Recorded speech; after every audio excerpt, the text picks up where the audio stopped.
Hello everyone, in this video I will show you how to fix the "we couldn't sign you in" error in Microsoft Teams. First, close Microsoft Teams completely. Make sure it is not running in the background. Now we will clear the Teams cache. Press the Windows key and R on your keyboard at the same time. In the Run box, type %appdata%, then press Enter. Open the Microsoft folder, then open the Teams folder. Inside this folder, select all the files and delete them. Do not worry, this will not remove your account. It only removes temporary files.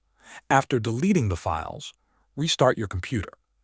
This step is important because it refreshes system processes and clears temporary memory. Next, check your date and time settings. Right-click on the clock in the bottom right corner of your screen and choose Adjust Date and Time. Make sure Set Time Automatically and Set Time Zone Automatically are turned on. Incorrect time settings can stop Microsoft Teams from signing in. If the problem is still there, open Microsoft Store and go to Downloads. Click on Check for updates in the top right. If nothing works, uninstall Microsoft Teams, then download and install the latest version. You can also try using the web version of Microsoft Teams in your browser as a temporary solution. Thanks for watching.